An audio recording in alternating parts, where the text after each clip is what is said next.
Alors bonjour et bienvenue dans ce nouvel épisode. Aujourd'hui je reçois le stand-upper, le comédien, l'animateur Phil Roy. Comment ça va? Yes, ça va super bien, toi? Bah ça va super, je suis super content que tu aies accepté de faire le podcast. Ça fait plaisir, tout le plaisir est pour moi. Ah, je t'assure que le plaisir est pour moi aussi.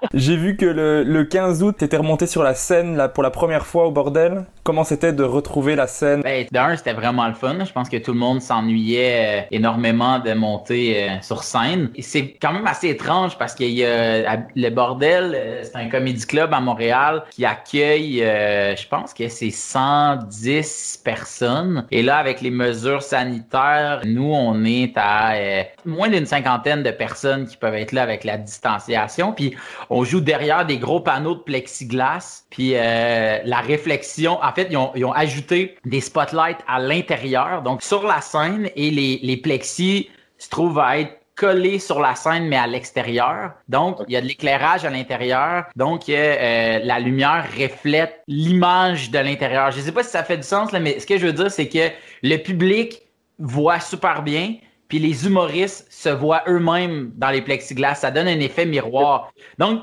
à toutes les fois que je monte sur scène, j'ai l'impression que j'essaie de me faire rire moi-même. C'est vraiment étrange, mais ça fait juste vraiment du bien de remonter sur scène, puis d'être de retour, c'est vraiment cool. Cela dit, moi, pendant tout le confinement, quand ils ont arrêté, ils ont interdit les salles de spectacle, moi, j'ai monté le projet qui s'appelle le Wi-Fi Comedy Club. Donc, on a fait carrément un comedy club Internet qui était diffusé un peu partout. On a fait 115 shows sur près de 4 mois. En fait, c'est 15 semaines. En tout et partout là, de spectacles. Fait que c'est ça, c'était vraiment cool. Ouais, j'ai vu que vous aviez eu 200 000 spectateurs en tout depuis le début, je pense. 21 000. 21 000? Ouais, c'est pas de... Ah pardon, j'ai raté un zéro sur ma feuille.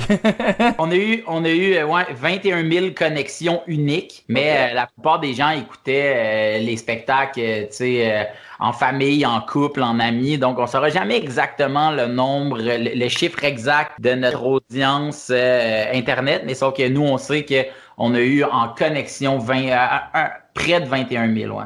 Fait que c'est vraiment cool là, comme projet. Là. À fond. Comment s'est passé la première fois que vous avez fait ça? Ça a dû faire tellement bizarre de faire ça devant un ordinateur. C'était vraiment weird, là. C'était vraiment étrange parce que on savait, tu sais, ça avait jamais été fait, là. Tu sais, ultimement, c'était comme une conférence, c'était un TED Talk, là. On était comme, moi, j'avais le nom du premier spectacle s'appelait, ça va durer minimum 20 minutes. Maximum, peu importe, anyway, on est en quarantaine. C'était ça le nom du premier spectacle. On pensait pas en faire. On pensait en faire comme 3-4, là, tu sais, puis après ça, les gens allaient passer à autre chose ou le déconfinement allait arriver. Puis finalement, on s'est fait prendre au jeu, tu sais, puis on offrait le spectacle, là, c'est pas des billets qu'on vendait. D'où sa popularité, là. Tout le monde était pris chez soi, donc c'est d'avoir un spectacle gratuit, c'était quand même alléchant comme idée. Mais ouais, au début, le premier spectacle, ça a été spécial les 10 premières minutes, je pense. Puis après ça, c'est devenu un show normal. C'était vraiment... Mais ce qui était cool, quand un humoriste venait tester des nouvelles blagues, ben il y avait à côté de son... Tu sais, je veux dire, on fait le spectacle devant nos ordis. Au début, c'était ça. C'était pas des caméras qu'on avait achetées. Au début, c'était ta webcam, ma webcam, la webcam d'un autre, puis les gens écoutent ça de chez eux. Donc, comme tu utilisais ton ordinateur, les humoristes pouvaient avoir les textes dans l'ordi, tu sais. Tu comprends ce que je veux dire?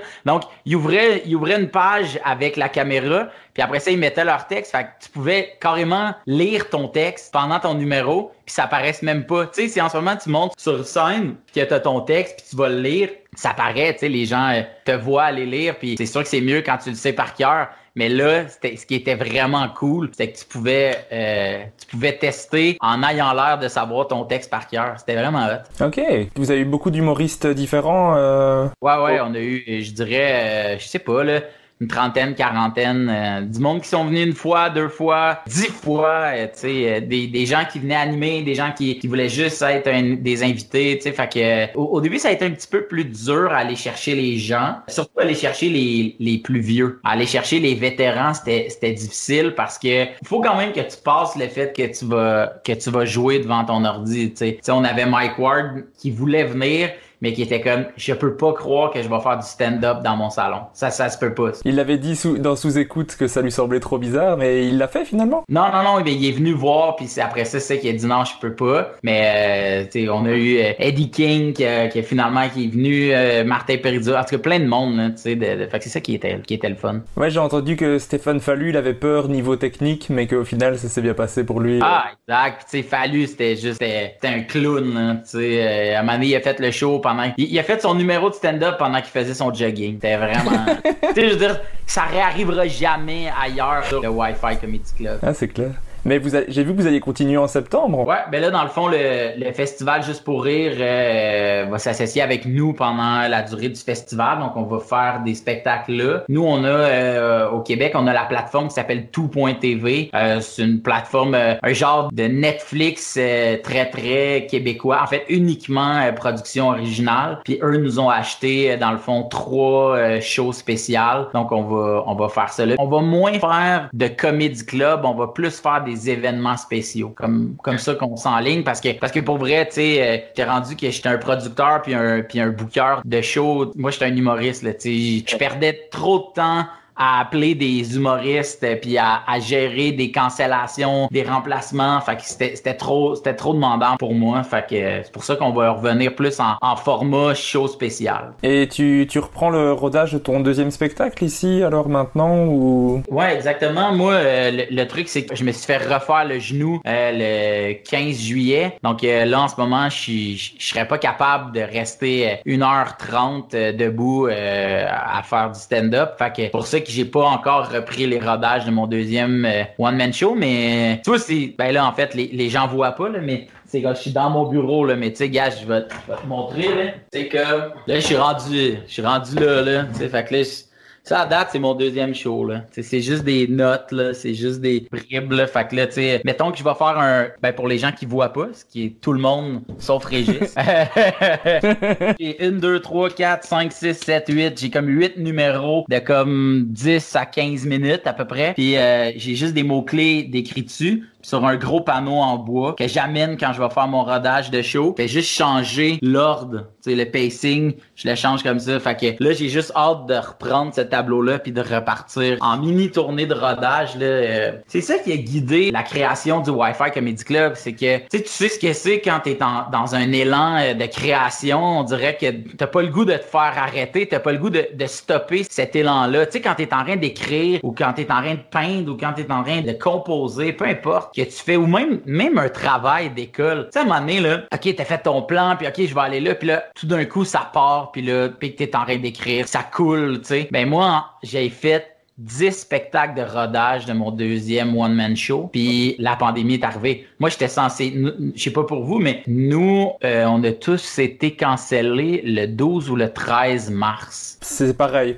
plus ou moins dans les dates, je crois que c'est 14 mars, mais c'est pareil. Ouais, c'est ça. Ben, fait que moi, dans le fond, je jouais cette fin de semaine-là, tu sais. Fait que c'est pour ça, tu sais, puis ma première de spectacle, ma première de show aurait dû être le 12 février 2021, mais là, finalement, tu sais, en ce moment, je pourrais même pas te dire ça va être quand, là, tu sais. Fait que on attend que ça reparte tranquillement en espérant qu'il n'y avait pas de deuxième vague, troisième vague, puis tous ces trucs-là. Mais puis ce qui est fou, c'est que nous, on s'est rencontrés là, fin février 2020. J'étais en Belgique, tu sais, puis non, mais c'est complètement fou de se dire si on était venu 2 semaines plus tard, on n'aurait pas pu rentrer à la maison. Puis si on venait 1 mois plus tard, toute la production de tout ce qu'on avait prévu aurait été annulé puis on aurait juste perdu de l'argent. Finalement, ça a été le bon timing. C'est bien tombé, ouais. Ça, je vais revenir dessus plus tard parce que d'office, je voulais en parler de ça, mais je reviendrai dessus après. Dans le podcast, moi, ce que j'aime bien, c'est remonter le temps et vraiment revenir au tout début. J'ai envie de savoir comment était Phil Roy enfant. Est-ce que tu étais déjà un petit comique ou pas du tout? Ouais, je pense que oui. Là, je pense que tout au long à l'école, là, j'étais toujours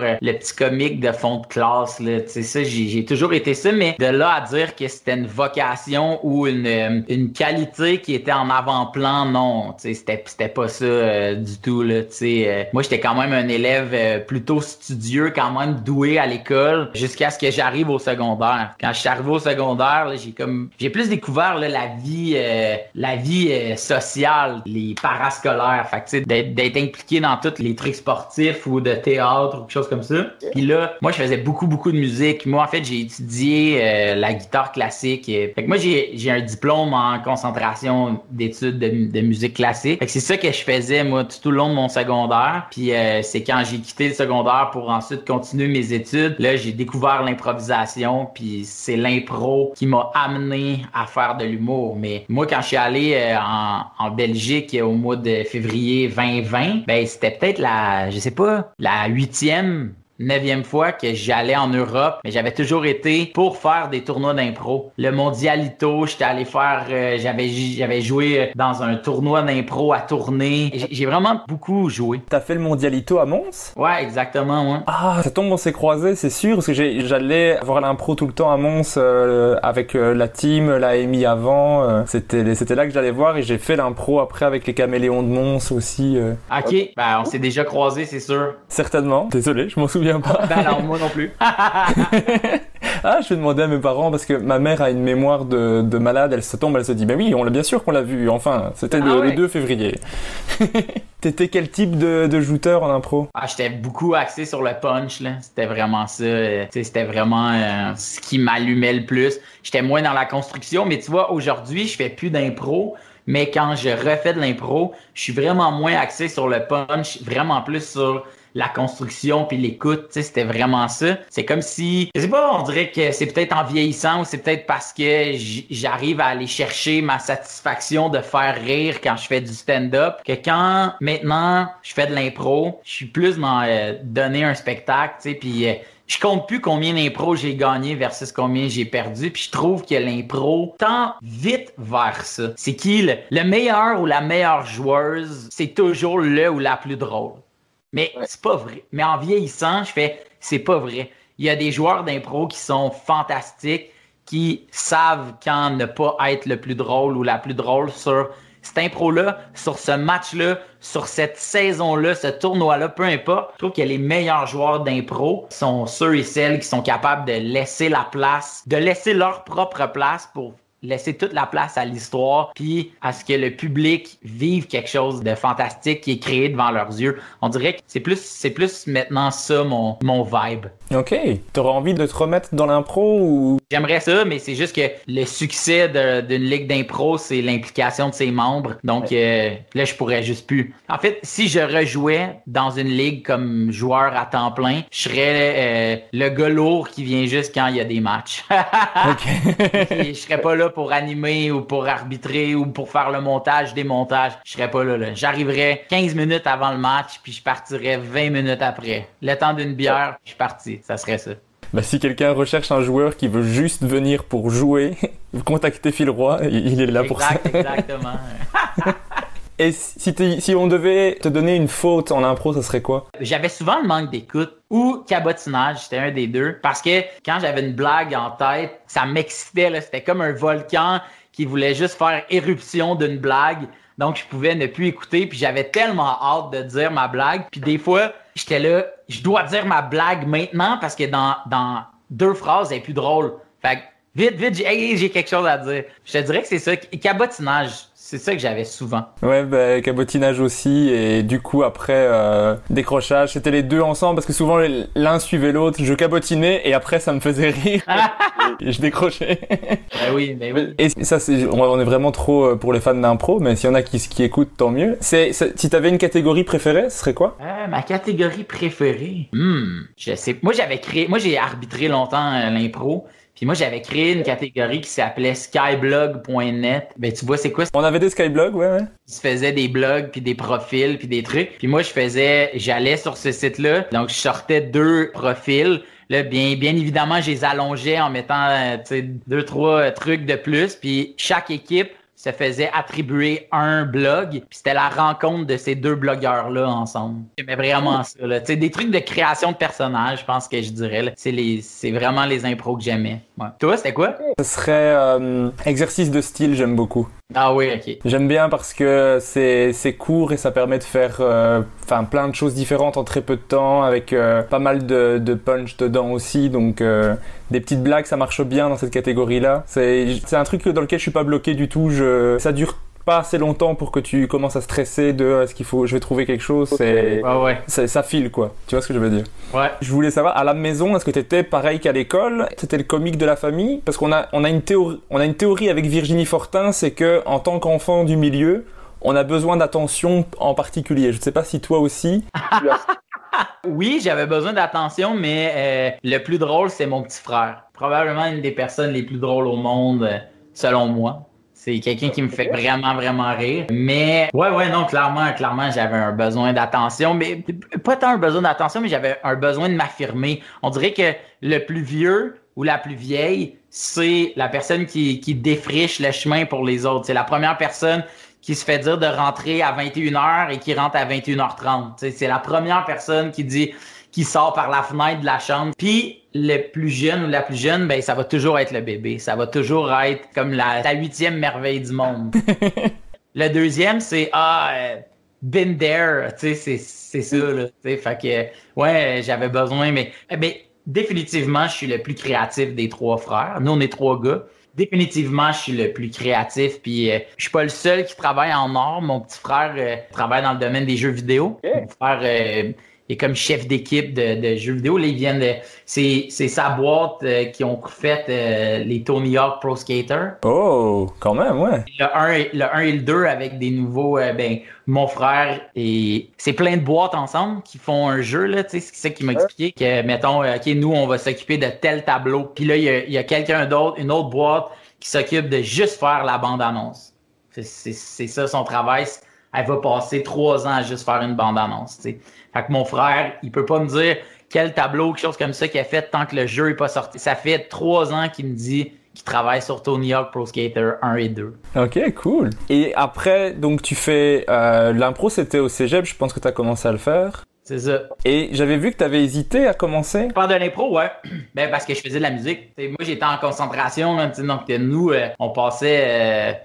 je sais pas, entre 30 minutes puis 4 heures par jour à répéter à la maison, là, à jouer. Là. C'est sûr que j'ai hésité avant d'aller faire de l'impro parce que ça me semblait être tout aussi prenant que les études que je menais. C'est pour ça que c'est un coup arrivé au cégep. Comme j'étudiais pas en musique, comme j'étais tanné. À un moment donné, tu te tannes là, de faire des solfèges. Pour vrai, tu te tannes là, de la théorie musicale, t'en reviens. Fait que c'est ça. C'est là que je me suis lancé. Puis avec des amis, mes amis étaient tous des gens de théâtre et d'impro.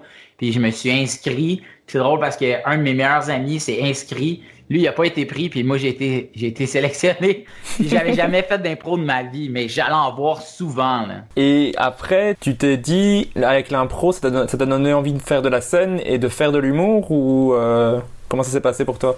Et en fait, je me souviens, c'était un tournoi au cégep Bois de Boulogne. Je suis arrivé là-bas. J'ai pas gagné, mais j'ai été nommé parmi les joueurs du tournoi. Les nommés sont nanana. Puis j'étais là-dedans. Puis j'ai gagné impro du tournoi. Puis c'était un impro que j'avais fait seul. Puis je me suis dit, oh my God, j'aime tellement ça rire. Puis je pense que je suis capable de faire rire les gens quand je suis toute seule. Donc, pourquoi ne pas essayer de faire de l'humour? Je me suis inscrit à l'École nationale de l'humour et tu passes une ronde d'audition. Puis quand j'ai fait les auditions la première année, j'avais refait cette impro-là. Puis j'ai pas été pris. Puis c'est drôle parce que en ce moment, je suis dans mon bureau. Puis à côté de mon ordi, j'ai ma lettre de refus à l'École de l'humour. Okay. Je la garde tout le temps ici. Juste à côté, là, je la regarde pas souvent, là, mais elle est là. Fait que j'ai pas été pris. Puis quand j'ai pas été pris, je me souviens de ne pas être surpris de pas être pris à l'École de l'humour parce que je me suis dit, je suis arrivé là pas préparé. Je suis arrivé là en me disant, j'ai été drôle au tournoi d'impro de Bois de Boulogne. C'est sûr que je vais être meilleur que tout le monde ou tu sais, c'est sûr que je vais être bon. Pas être meilleur que tout le monde, mais c'est sûr qu'ils vont me trouver drôle. Là, je me suis dit, OK, je me suis pas donné la peine aucunement. Et là, j'ai fait les cours du soir pendant 1 an. En fait, les cours du soir, comme si c'était 0 à temps plein, là, c'est un soir par semaine. J'ai fait ça, puis je me suis inscrit à l'école de l'humour, puis là, j'ai été sélectionné. Puis là, ben, tu passes 2 ans à l'école de l'humour, puis en sortant... Ça, je suis rentré en 2009, je suis sorti en 2011. Et comment tu définirais ton expérience à l'école? Est-ce que tu recommanderais l'école à quelqu'un? Ouais, moi, j'ai adoré l'école de l'humour. Est-ce qu'aujourd'hui, je la recommanderais telle quelle? Non, je pense pas. Mais je la recommande parce que l'École nationale de l'humour, c'est un coffre à outils incroyable. L'École nationale de l'humour, c'est excellent pour l'humoriste qui veut apprendre le métier. Mais aujourd'hui, il y a tellement de nouvelles avenues pour faire de l'humour. Il y a de plus en plus de scènes, il y a de plus en plus de soirées d'humour. Il y a des bars qui sont plus des bars, qui sont rendus des comedy clubs. C'est complètement fou. Puis surtout, c'est qu'avec Internet, tu pourrais venir jouer au Wi-Fi Comedy Club. Tu comprends ce que je veux dire? Donc, tu pourrais faire des shows. Moi, ce que je trouve fou, c'est qu'il y a des YouTubers et des YouTubers qui sont suivis par 1 million, 2 millions de personnes que leurs parents sont même pas au courant qu'ils font ça. Je veux dire, c'est que maintenant, l'Internet a donné un accès incroyable à plein de gens et il y a des gens qui sont pleins de talent, mais qu'on soupçonne pas, tu sais, qui les ont. Et est-ce que ces gens-là se seraient donnés et auraient essayé et se seraient rendus là où elles sont rendues si ça avait pas été de ces nouvelles technologies-là et ces nouvelles avenues-là? Je penserais pas.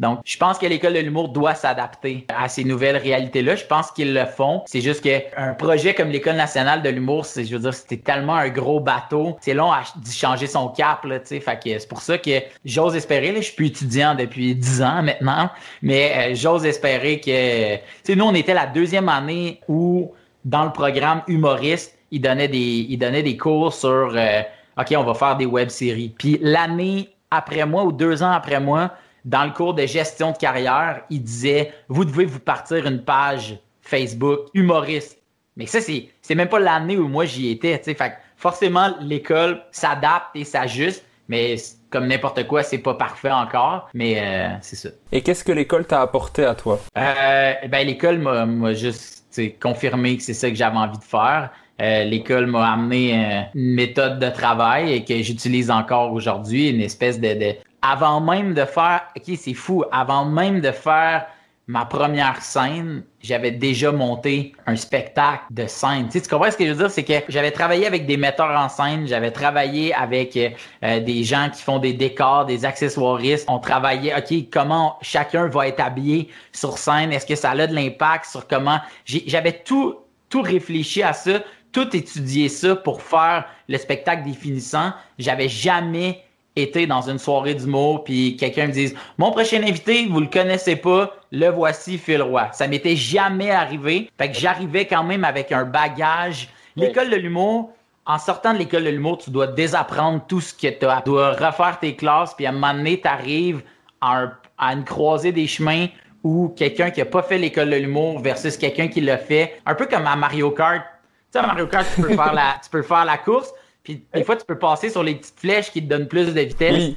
Ben, l'École nationale de l'humour, pour moi, c'est comme une espèce de petit tapis qui te donne un boost, qui te donne plus de vitesse. Dans 2 ans, 3 ans, quand tu seras rendu là, tu vas te rendre compte à quoi ça sert l'école de l'humour. Je savais ce que j'aimais chez un metteur en scène. Quand j'ai sorti mon premier one-man show en 2015, en 2015, quand j'ai sorti mon premier one-man show, le metteur en scène, c'était pas le premier metteur en scène avec qui je travaillais sur mon humour à moi. Tu sais, fait que... Tandis que quelqu'un qui a jamais fait l'école de l'humour, Virginie Fortin, quand elle a fait la première fois une mise en scène pour son spectacle Du bruit dans le cosmos, c'était la première fois de sa vie qu'elle travaillait avec un metteur en scène pour un show d'humour, tandis que moi, non. Puis je suis convaincu qu'il y a des trucs qu'elle a aimé puis qu'elle a pas aimé, qu'elle a appris durant ce processus-là, que moi j'ai appris en 2011 quand j'ai monté la tournée des finissants. Fait que c'est ça que je te dis quand j'ai pris le petit tapis de vitesse. C'était ça. Et est-ce que tu te rappelles de ta première scène vraiment d'humour dans un comedy club ou dans un bar? Comment ça s'était passé pour toi? Ouais, je me souviens, c'était quelqu'un qui était en première année à l'école de l'humour, quand moi je venais de finir. Il m'aimait vraiment beaucoup, là, puis il était comme « OK, le prochain invité, vous allez voir, il est incroyable, blablabla. » Puis j'étais monté, puis ça avait vraiment pas bien été, là. C'est vraiment, vraiment pas. Je me souviens m'être excusé après auprès du gars, puis le gars, il était comme un peu « Ben voyons donc, t'es tellement bon d'habitude à l'école de l'humour, puis là, t'étais tellement pourri. C'était vraiment les deux pôles. Et pourquoi cette différence entre à l'école et sur scène? C'était juste... À l'école de l'humour, t'es avec les mêmes 15 personnes tout le temps. C'est 15 amis, c'est 15 personnes qui voient ton évolution, qui vont plus rire à une blague parce qu'elle te connaissent. T'sais. Si tu rentres sur scène puis je te dis hey, excusez-moi, j'étais encore en retard, ben si j'arrive et je dis hey, pour une fois que je suis pas en retard, mais que je suis connu pour être le gars qui est toujours en retard, mes amis vont trouver ça drôle. Mais tu vois, en ce moment, t'as pas ri parce que tu le sais pas que je suis tout le temps en retard ou si je suis toujours d'avance. Fait que je pense que c'était ça.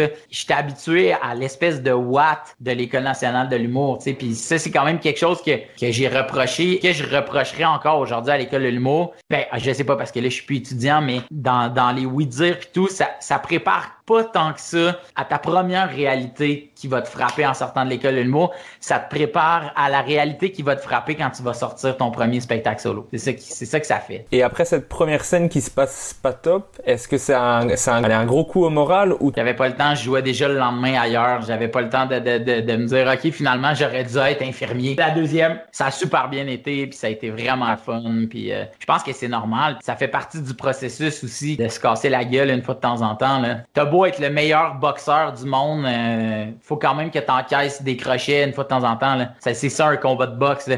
C'est jamais arrivé c'est jamais arrivé que dans une... Ben, peu importe, là. J'ai essayé de trouver une autre métaphore que quelque chose que je venais de dire. La première était pas mal. On va garder celle-là. C'est pour ça que j'ai arrêté. J'ai dit, gars, je ferai pas mieux. Des fois, il faut s'avouer vaincu. Commencer l'humour, surtout au Québec, j'ai l'impression que c'est assez difficile parce que c'est déjà une industrie assez importante. Est-ce que c'était facile, difficile? Comment ça s'est passé pour toi? Je dirais que c'était médium, là. Tu sais, si je veux dire, dans le sens, j'ai rien eu de tout cuit dans le bec. Ça n'a pas été un long fleuve tranquille, mais je sais que j'ai vraiment moins galéré que certains autres. On dirait que peut-être que les astres étaient alignés. Ça n'a pas pris de temps avant que on me voit à la télé, qu'on me demande d'écrire pour des gens, que les gars-là, juste pour rire, m'appellent, puis que j'avais plus besoin de faire d'audition.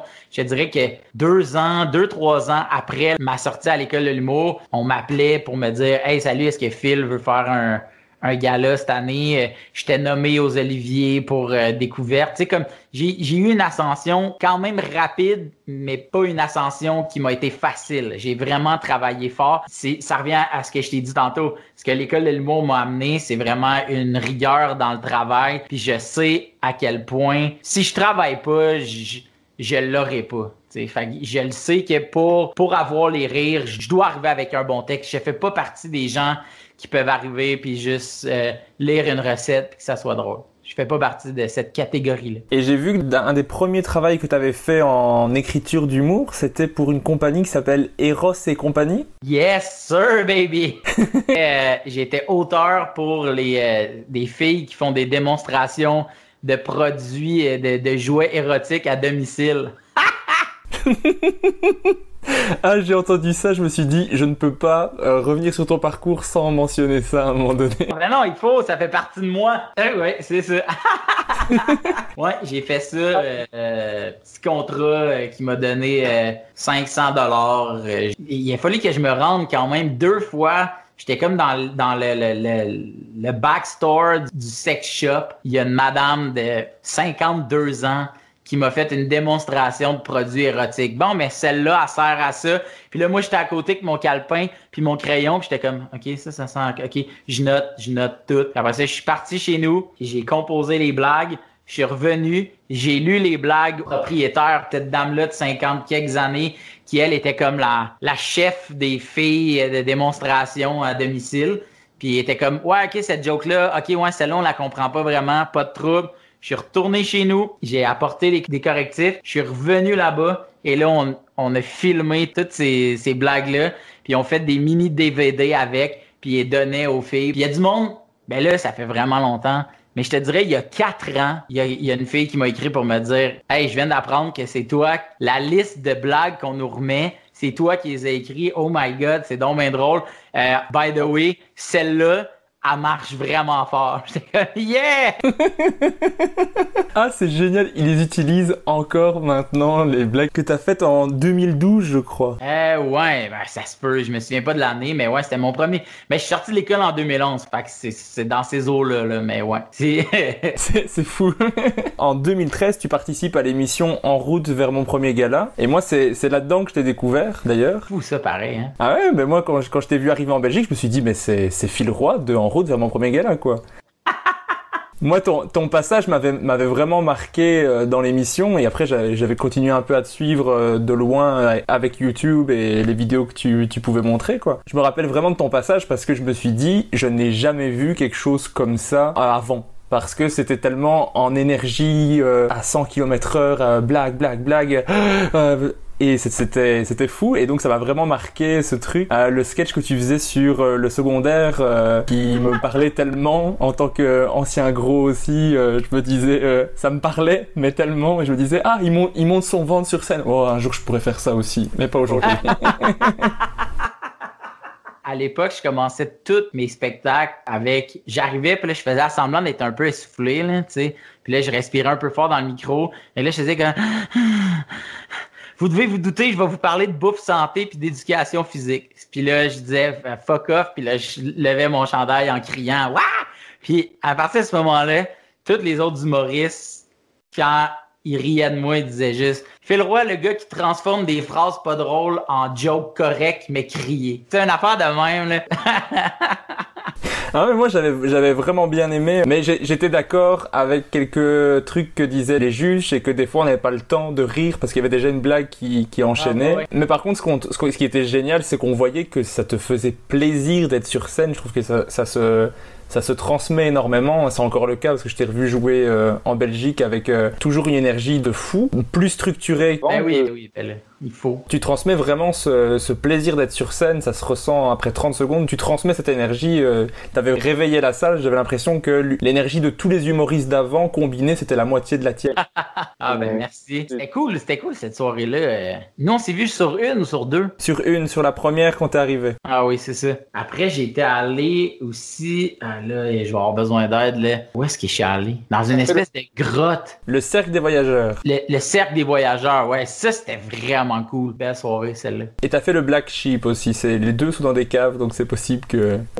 Non, j'ai pas fait le Black Sheep. Je suis pas allé. J'ai fait le Black Sheep. J'étais censé y aller, mais c'était le lendemain. En fait, ce que je faisais, c'est que j'étais là pour faire la première partie de Véronique Dicker au... il y a justement mauvais dans les noms. Au Forum de Liège. Au Forum de Liège, exactement. Puis moi, j'avais jamais fait d'humour, jamais fait de stand-up.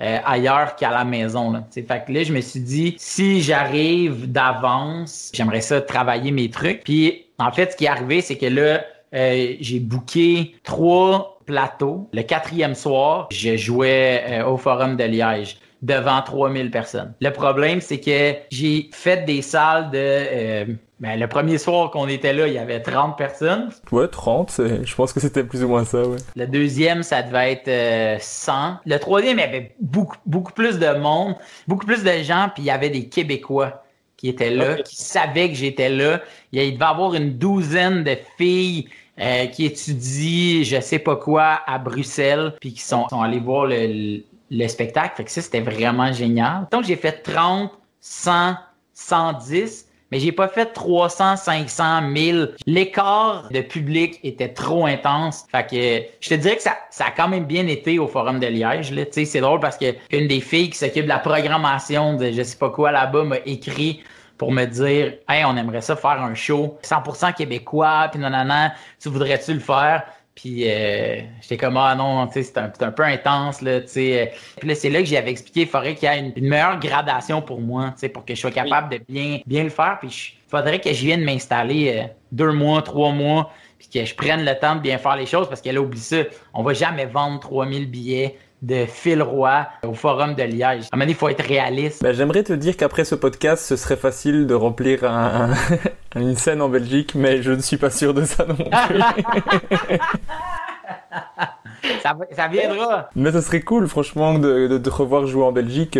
Comment t'as trouvé ça, la scène en Belgique? J'ai vraiment trouvé ça cool. J'ai trouvé qu'il y a beaucoup de similitudes entre l'humour belge et l'humour québécois. Même notre accent, bon, il est différent, là, c'est sûr, mais il est beaucoup plus proche. Il y a vraiment plus de similarités entre l'accent belge, l'accent québécois, que l'accent québécois puis que l'accent français. Même souvent, quand des Français nous entendent parler, pour être allé à Paris une couple de fois, ils pensent soit qu'on parle on parle belge. On est belge ou on parle en anglais. C'est toujours un des deux. C'est toujours ça. Ouais, mais je crois qu'en Belgique, on comprend plus facilement les Québécois que les Français. Ça, c'est clair. C'est un truc qui revient souvent. Virginie avait le même ressenti quand elle est venue jouer en Belgique plusieurs fois. Mais au niveau du stand-up, comment tu trouvais ça? Parce que au Québec, c'est tellement une industrie ancrée, bien établie, super développée. Comment tu trouvais ça, le stand-up belge, je veux dire? C'était vraiment cool. Après ça, j'ai fait beaucoup de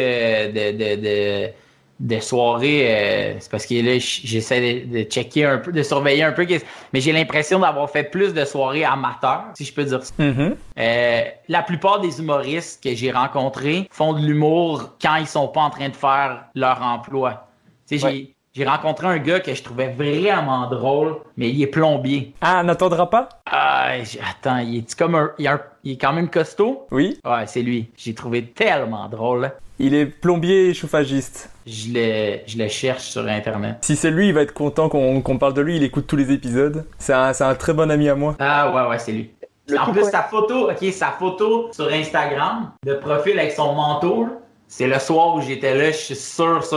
Il jouait avec un manteau d'hiver. Il me faisait tellement rire. Puis il est rentré sur scène. Puis il y avait un verre. Il a pris une gorgée. Puis là, il a tendu son verre à la première personne, à la première table. Puis il a comme fait un signe. Ah ouais, tu sais, ramasse mon verre. C'était tellement drôle. Cela dit, ce soir-là, il a fait vraiment long. C'est comme 3 fois, il aurait pu sortir. Mais tu vois, ce que je veux dire, c'est pour moi, lui, puis j'y ai dit après le show, il y a tout ce qu'il faut pour faire de l'humour son métier. J'ai juste vu un soir, un numéro. Peut-être que c'est son seul bon. J'imagine que non. Non, il est très bon. Ça fait de lui un humoriste amateur. Parce que il joue quand il peut, il joue quand il est pas. Lui, il a des enfants, c'est ça, il a 2 enfants, quelque chose comme ça. Il a 2 enfants, ouais. Ouais, c'est ça. Tu sais, fait que lui, il doit jongler avec sa vraie profession, ce qui amène de l'argent pour nourrir ses enfants, c'est il est plombier, chauffagiste. Puis une fois de temps en temps, quand il peut, il ajoute humoriste à son horaire. Mais c'est ça que je veux dire, c'est que donc les soirées d'humour que j'ai faites, je les ai trouvées vraiment bonne. Tu vois, mettons, j'ai aussi rencontré, c'est quoi son nom? C'est lui qui animait le Cercle des voyageurs. Nikos? Nikos. Mais lui, il a le swag d'un humoriste. Ouais. Il avait pas encore les textes d'un humoriste. Puis là, il était super drôle. Là. Je suis vraiment pas en train de dire qu'il était pas drôle. Mais quand il parlait, il disait à des gens, OK, d'où tu viens? C'est quoi ton nom? OK, toi, tu t'appelles Sébastien. OK, Sébastien, qu'est-ce que tu fais dans la vie? T'es gérant. OK, fait que toi, dans le fond, tu gères. C'est ça que tu fais. Puis là, j'étais comme, ça, c'est vraiment le swag humoriste, animateur. Mais après ça, quand il faisait ses textes écrits, on sentait vraiment le jeu. C'est ça que je veux dire. Pas que son texte était pas drôle.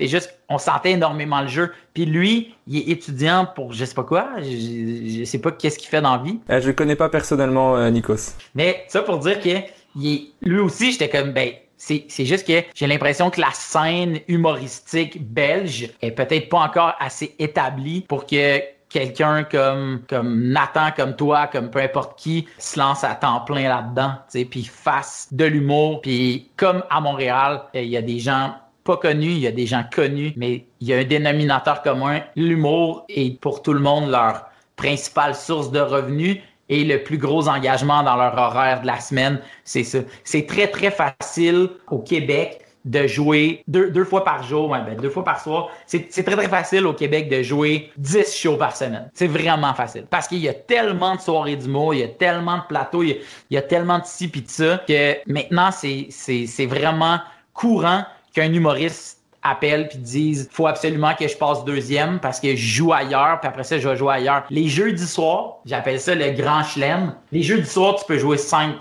fois. Fait que, mettons que moi, je veux roder un texte que j'ai écrit le jeudi, ben rendu au vendredi matin, il est rendu tellement plus loin parce que je l'ai cassé pour une première fois, je l'ai joué véritablement une fois au deuxième show. Le troisième, le quatrième show, j'ai rajouté des jokes, j'ai peaufiné des trucs. Rendu au cinquième, je suis vraiment pas loin d'une vérité. La grosse différence avec nous, c'est que ouais, nous il y a peut-être 200, peut-être 250 personnes qui font un peu de l'humour par-ci par-là, mais il y en a peut-être 15, 20 en tout en Belgique qui font ça à temps plein. Et c'est difficile pour eux, mais c'est un petit marché. Et généralement, ceux qui fonctionnent bien partent en France, en fait. Ben, c'est ça que j'ai compris un peu. Ben, tu vois, en France, il y a beaucoup plus de soirées d'humour. Tu sais, pour avoir joué en France aussi, il y a beaucoup plus de soirées d'humour. Puis en France, c'est possible de jouer une fois au Paname sur le premier show, puis après ça, d'aller finir aux Oscars du rire après. Tu sais, fait c'est comme faisable. C'est drôle parce que quand j'ai écrit à des gens pour m'aider avec trouver des soirées d'humour, j'ai écrit à Guillermo Guiz. Ouais. Moi, j'ai vu Guillermo sur un show. J'avais jamais fait de show de stand-up ailleurs que chez nous. Okay. J'étais là pour un tournoi d'impro. Où est-ce qu'on était? Fabien, c'est où qui joue? À Charleroi. À Charleroi. T'es à Charleroi. Comment il s'appelle leur équipe? C'est pas les Vas-y Ginette, c'est pas ça? C'est un Pro Carolo, la compagnie, Pro mais Exact. On était là pour le mondial Carolo Impro. En tout cas, je m'excuse, Fabien, je brise complètement le nom de ton projet. D'ailleurs, je crois que c'est Fabien en plus. Bref, on attend encore notre invitation pour revenir. On est allé là-bas. Puis là où on joue, à Charleroi, pour faire des matchs d'impro, il y avait une soirée d'humour qui était là, animée par je sais plus qui. Tout ce que je me souviens, c'est 2 choses. Premièrement, il y avait Guillermo qui était là, que j'avais trouvé vraiment bon, mais Guillermo, il commençait quand même...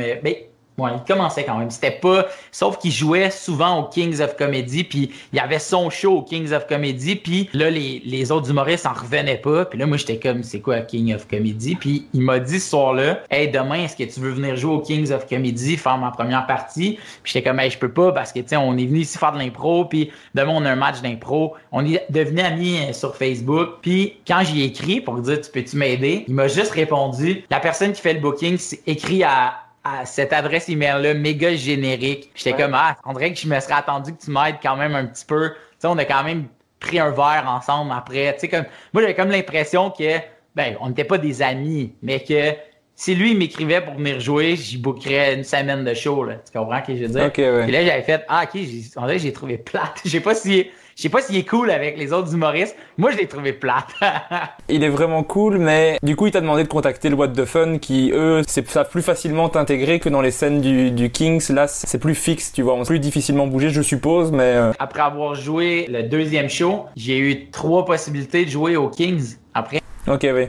Fait que j'étais comme, tu sais, je pense qu'il était capable de me faire une place, là. Ah, ok, d'accord. Je sais pas. Lui, il se souvient pas de moi, c'est garanti. Puis pour un booker de show, c'est sûr que si tu fais, hey, j'ai un humoriste qui s'en vient, tu le connais pas, c'est sûr que tu vas pas lui dire, ben oui, ok, tu sais, embarque puis fais les toutes, là, tu sais, je comprends parfaitement.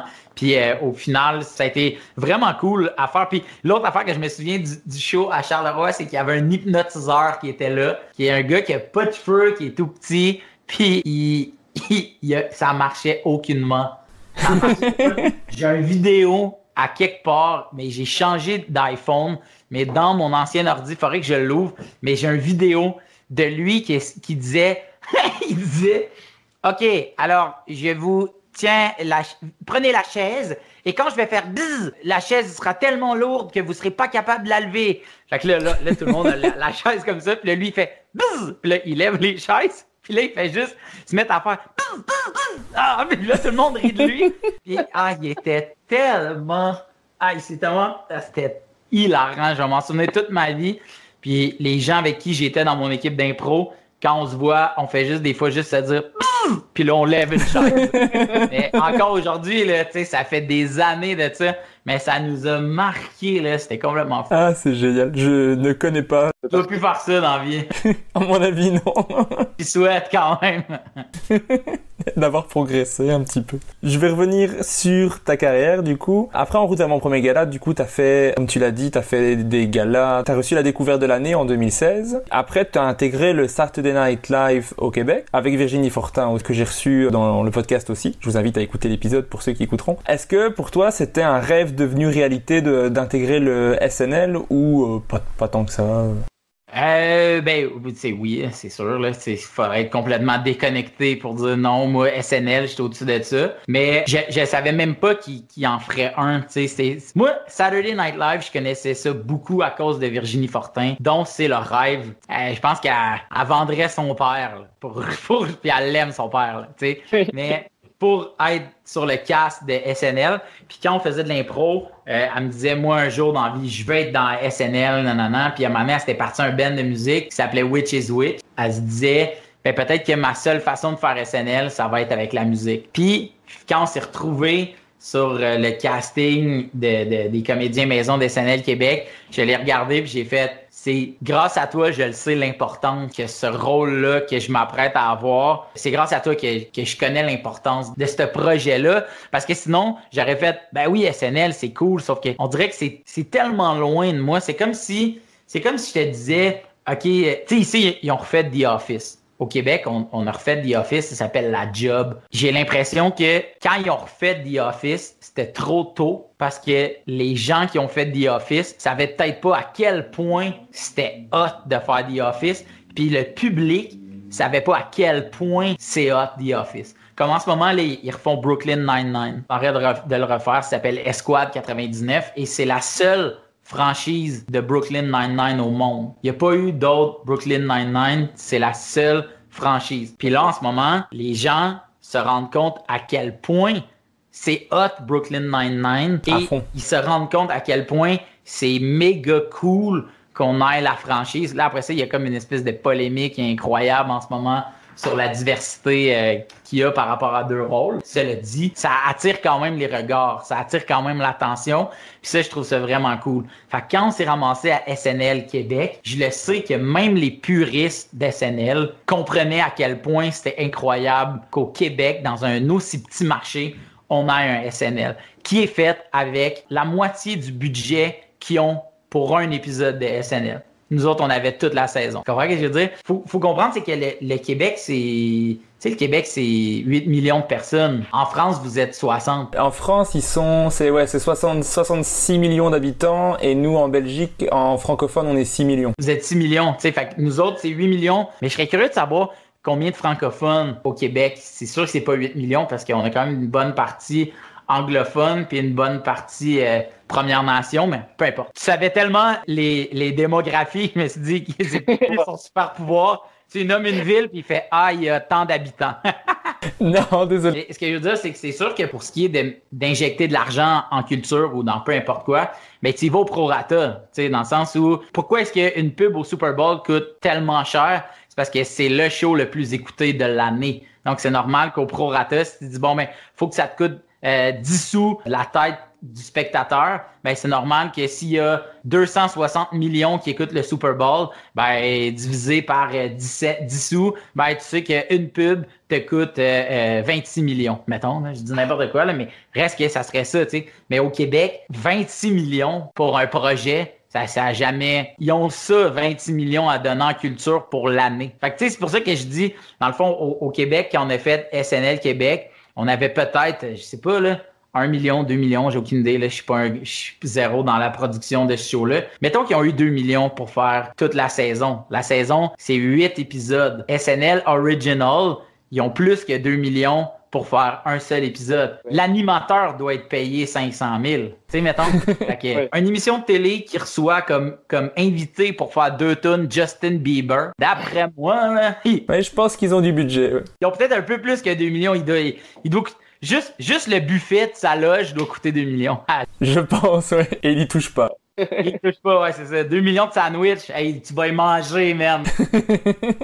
Mais c'est ça, tu sais. Fait que c'est pour ça que moi, je trouve ça incroyable, tu sais. Fait que oui, pour finalement répondre à ta question, oui, j'ai trouvé ça incroyable de me ramasser sur le casting des comédiens maison d'SNL, surtout de me rendre compte que j'allais pouvoir jouer devant plein de gens, j'allais pouvoir faire des textes qui me faisaient complètement capoter. Puis de pouvoir jouer aussi avec des comédiens, c'est incroyable. Tu sais, de mélanger les comédiens, les humoristes, ça a vraiment été le fun. Tu sais, puis tu vois, ça a donné quand même le goût du jeu. Tu sais, à Virginie, qui après ça a eu un rôle principal dans une série télé. Tu sais, c'est juste cool. Je trouve que SNL Québec, ça a autant servi les membres originaux du casting que SNL Original, parce que SNL Original, tu sais, il y a plein qui sont devenus acteurs, qui sont devenus humoristes ou acteurs de cinéma, de blockbuster. Puis nous autres, ben ça a été un tremplin qui ont propulsé Virginie, Léane, Pierre-Luc, moi, Catherine Levac. Tu sais, ça nous a tous propulsés vraiment plus vite. Ça a été le même tapis de vitesse que je te parlais tantôt. Ça, c'était vraiment le bon projet au bon moment. Pour moi, c'était SNL Québec. Et est-ce que pour toi, c'était dur de faire l'émission quand vous aviez des vedettes qui venaient comme Louis-José Hood ou Stéphane Rousseau? Est-ce que c'était intimidant ou t'avais pas trop ça, toi? Ben moi, pas vraiment, parce que moi, à cette époque-là, je faisais la première partie de Louis-José Hood en tournée. Donc, pour moi, c'était juste, une autre fin de semaine que je vais être avec Louis, là, tu sais. Fait que, tu sais, pis là, c'est pas dans un truc de vantardise ou quelque chose comme ça, mais moi, Louis-José, c'est un ami, là, tu sais. J'arrive du gym, je me suis entraîné avec Louis-José, là, tu sais, tu comprends? Brag. Au Québec, le star system est vraiment pas ce qui est en France, mettons. Vraiment à des kilomètres de ça, là, tu sais. Puis c'est drôle parce que j'animais une émission qui s'appelait Phil s'invite. Puis un moment donné, j'ai parlé avec toute l'équipe de Kev Adams qui voulait adapter l'émission pour faire un genre de Kev s'invite ou je sais pas quoi. Puis j'avais parlé à la production puis j'avais dit ça serait vraiment cool de faire un truc avec Kev Adams, de se dire OK, on marche sur une rue à Paris, moi puis Kev, puis on regarde à quel point on va être capable d'avancer ou de pas avancer, de se faire arrêter dans la rue, de « Oh my God, c'est Kev Adams, je veux une photo. » Puis après ça, on marche sur Saint-Denis à Montréal, qui est la plus grosse rue de Montréal, puis on la marche tant aussi longtemps qu'on se fait pas arrêter, puis on se rend compte qu'on peut marcher au complet. Pas parce que Kev Adams, ben, dans le sens qu'il est vraiment moins connu ici, mais je veux dire, il est quand même connu. Là. Si tu te promènes, tu chercheras pas tant que ça avant de trouver des gens qui font « Ouais, je sais c'est qui Kev Adams, puis je le trouve vraiment bon. » Tu vas être capable rapidement de trouver des gens, sauf que les gens ici, ils courent pas après les vedettes. Moi, si je suis en auto, les gens qui me voient puis ils me reconnaissent m'envoient la main, mais jamais on m'a bloqué l'auto pour faire comme t'avances pas tant que tu m'as pas signé un autographe. C'est jamais arrivé, tu sais. Fait que c'est vraiment pas la même game. C'est quand même sûr que pareil, tu fais un show puis là t'as Stéphane Rousseau, mais d'un autre côté, tu sais, c'est tous des gens qui sont tellement accessibles, tu sais, puis tu te rends vraiment compte à toutes les fois que tu croises des grosses vedettes, en tout cas au Québec, ils ont quelque chose en commun, c'est que c'est vraiment, vraiment des bonnes personnes. Le marché est trop petit que si t'es pas gentil, si t'es pas cool, tu dureras pas. Je crois que c'est un petit peu la même chose en Belgique. Le marché est super petit. Donc, on parlait tout à l'heure de Guillermo Guis, qui est vraiment, je pense, le plus gros humoriste en Belgique. Bah, il peut se balader tranquillement dans la rue aussi et sans trop de soucis. Pas m'aider pour me booker. Tu vois-tu comment je suis amer? non, c'est pas vrai. Il faut l'occuper, là. Il a été super gentil. C'est juste que je m'attendais à, oui, viens jouer telle date. C'est peut-être moi qui avais trop des hautes attentes. Peut-être. Moi, j'essaierai de te booker, si tu viens. Je le sais, t'es mon seul ami. Et Nathan Drapat t'aidera aussi, tu viens de le citer dans le podcast, il est trop content, je suis sûr. J'ai passé un truc que j'ai oublié, mais t'as aussi participé à l'émission Les 5 prochains avec Virginie Fortin, Catherine Levac, Fred Dubé, Pierre-Bruno Rivard. Comment c'était de faire ça, l'émission Les 5 prochains, ça t'a plu? Ouais, c'était vraiment cool. Les 5 prochains, en fait, c'est une émission qui suit 5 humoristes de la relève, étant tous considérés comme étant les prochains gros nom du stand-up. Pendant comme un 6 à 8 mois, on tournait ensemble, puis après ça, on a fait une tournée. Mais c'était vraiment, vraiment cool. Après ça, tu sais, comme tu as dit, tu sais, il y avait Virginie Fortin, Catherine Levac, puis moi. Nous, on était sur SNL. Nous, on avait fait En route vers mon premier gala. On s'était rendu en finale. Nous, on faisait des galas juste pour eux. Fait que j'ai comme un peu l'impression que ça devait être un peu plate pour Pierre-Bruno puis Fred. Fred moins parce qu'il y avait moins cette ambition-là. Mais je me souviens que dans un des épisodes, Pierre-Bruno fait comme, il y a 2 gangs. Il y a la gang qui font pas SNL puis la gang qui font SNL. Je serais curieux d'entendre leur réponse à eux puis je serais curieux de voir si aujourd'hui, comment est-ce que je l'aborderais, ce spectacle-là, ce show de télé-là, qui a été les 5 prochains, tu sais, ultimement, c'était vraiment le fun. Je veux dire, il n'y a pas de projet que j'ai fait que j'ai haï dans ma vie. Bien souvent, je quitte le projet ou, tu sais, je le fais juste pas. La première saison des 5 prochains, ça a tellement été quelque chose dans le monde de l'humour que de faire une saison 2 de là, les prochains, je sais pas à quel point le rayonnement de ce truc-là a marché. Ultimement, oui, ça a été vraiment cool à faire. Est-ce que ça attirait les foules? Non, ce qui attirait les foules, c'était qu'il y avait Catherine Levac. C'était, pour de vrai, c'était ça. Catherine était comme vraiment, elle était même pas une prochaine, elle était une maintenant. Ça attirait énormément les gens. Puis ce qui était le fun, c'est qu'on pouvait profiter de son succès. Ouais. Merci Catherine. Ouais, merci. Mais j'ai pu en parler avec Virginie puisqu'elle l'avait fait. Avec Pierre Bruno, j'ai fait un épisode avec lui aussi. Il m'avait dit que c'était un chouette tremplin pour lui quand même. Il n'a pas parlé de clan. C'était une chouette expérience pour lui aussi. Et Guillaume Wagner qui avait fait la première saison aussi. Ouais, c'est son idée, hein? Ouais, c'est son idée de départ, ouais. D'ailleurs, dans l'épisode avec lui, je dis c'est bizarre de te voir dans une émission un peu télé-réalité. Il fait, en fait, c'est mon émission de départ, j'étais tellement mal à l'aise. Je me suis dit, je critique son émission et c'est son idée. Bravo, Régis. Je crois que Virginie a dit que c'était plus télé que réalité. Tu trouvais aussi ou... Ouais. Moi, j'ai jamais même considéré ça comme étant une télé-réalité. Ni la première saison, ni la deuxième saison. Pour moi, je le voyais un peu comme un plus documentaire, là, tu sais, même que, tu sais, il n'y avait pas de vote, personne n'était éliminé, il n'y a pas de c'est qui le meilleur. C'était pas une compétition, c'était vraiment juste d'explorer 5 façons de faire différentes pour devenir humoriste. Puis c'était ça. C'était de suivre la motivation, le chemin que chacune décidait de prendre et avait. Fait que non, moi, j'ai jamais même considéré ça comme une télé-réalité. Après ça, t'as tourné 2 ans avec ton spectacle qui s'appelle Monsieur, que j'ai essayé de te télécharger illégalement sans succès. On est trop bons contre les pirates. Ben oui, apparemment, je ne pourrais pas le voir. T'as fait plus de 250 représentations, 100 000 billets vendus à travers le Québec. Est-ce que t'aimais ça, faire une tournée? J'ai adoré. C'est une des plus belles expériences de toute ma vie. C'est sûr que c'est dû au fait que j'avais fait toutes ces grosses salles-là en étant la première partie du meilleur humoriste puis du show qui levait le plus à l'époque où on le faisait. C'était sold out partout. Peu importe le nombre de billets disponibles, c'était toujours vendu des mois d'avance. Donc, de me présenter là, le petit gars pas connu, fait entre 8 et 12 minutes avant le show que tout le monde attend depuis des mois d'aller voir. Ça a été vraiment une belle expérience. Mais ce qui est encore plus fou, c'était de revenir dans ces mêmes salles-là avec mon spectacle. C'était incroyable. C'était vraiment, vraiment incroyable. T'en reviens juste jamais. De dire, ben oui, je suis venu ici avec Louis-José il y a 4 ans de ça, puis à ce prix qu'on avait eu du fun, tu sais, puis après ça, c'est d'essayer d'aller rechercher le même fun. Puis ce qui est le trippant, c'est au lieu de faire durer le fun 12 minutes, je le faisais durer 2 heures. C'était incroyable. OK, mais est-ce que tu vivais bien la tournée, le fait d'être un peu en solitaire? Ouais, vraiment, parce que moi, François Bellefeuille, tu connais François Bellefeuille? Ouais, je vois bien. Mais je suis excessivement fan d'humour québécois, donc...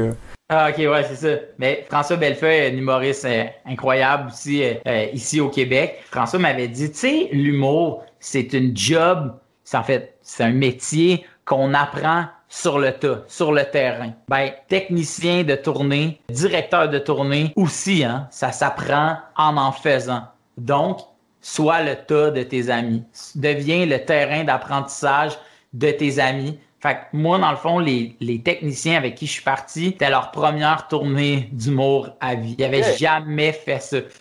Un de mes amis est technicien d'éclairage pour un DJ qui s'appelle Kid Koala. Il va partout dans le monde avec Kid. Il a accepté de prendre une pause de tournée à travers le monde pour faire la tournée du Québec avec moi, mais il avait jamais été dans ces salles-là, tu sais, il avait jamais opéré un show d'humour. Après ça, quand t'as opéré des lasers puis des trucs pour un DJ, opérer des stroboscopes ou des follow spots pour un humoriste, c'est quand même assez facile, là. Fait que moi, j'étais juste des amis. Fait que quand on partait en tournée, j'avais toujours l'impression que c'était comme si on partait une gang d'amis ensemble en road trip à quelque part. C'était vraiment ça. J'ai jamais vécu je suis tout seul, je suis en éloignement de chez nous. Tu regardes maintenant ton premier spectacle, est-ce que tu es encore fier de toi ou est-ce que tu vois que les trucs qui pourraient être mieux? Je verrais des trucs que je changerais, mais ultimement, non, je suis méga fier de ce show-là. Je suis vraiment heureux et pleinement satisfait de comment ça s'est déroulé.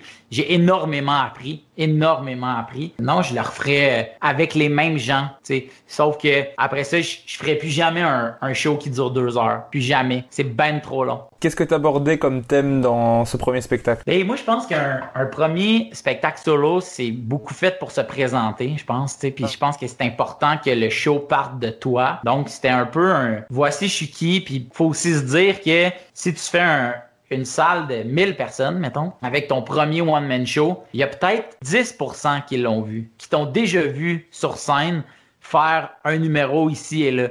Mais 90% de la salle, t'as jamais vu sur scène. C'est ton premier show. C'est pour ça que c'est important, je pense, d'installer qui on est, puis d'installer pourquoi est-ce que vous êtes venu voir ça, puis pourquoi est-ce que vous n'allez pas regretter votre choix d'être venu voir ça. Donc, je vais vous montrer l'étendue de mon talent humoristique. Et en même temps, je vais vous montrer l'étendue de la personne que je suis pour que tu arrives à comprendre que je suis toujours en retard, moi. Fait qu'à la fin, quand je vais dire il faut que j'y aille, j'avais un souper de famille à soir. Là. C'était zéro une de mes jokes de mon show. Là. Mais les gens vont rire parce qu'ils t'ont connu, entre guillemets, pendant 2 heures. T'sais. C'est comme ça que je l'abordais. Après ça, le titre du spectacle, c'était Monsieur. Parce que je sentais que j'avais traversé le pont où j'étais pas loin de la croisée des routes où c'était là qu'il fallait que je devienne un adulte, que je devienne un monsieur. Puis ça me fait rire parce que je trouve que je veux pas dire que c'est je suis le premier qui a fait ça, mais après j'ai entendu beaucoup de numéros sur il faut vraiment que je devienne un adulte. Il faut vraiment que je devienne un adulte. Puis en dedans de moi, toutes les fois que j'entends ça, je fais moi j'ai 2 heures de show là-dessus. Je suis content de l'avoir fait. Je le referai pas aujourd'hui parce que je pense que je suis rendu ailleurs. Je pense que le deuxième show sert beaucoup plus à dire maintenant que vous savez je suis qui, j'ai le goût de vous dire qu'est-ce que j'en pense moi de telle affaire. C'est un peu ça ma philosophie face à l'humour. Mais d'ailleurs, je crois que j'ai déjà écrit sur le fait de je suis pas un adulte, mais je devrais en être un.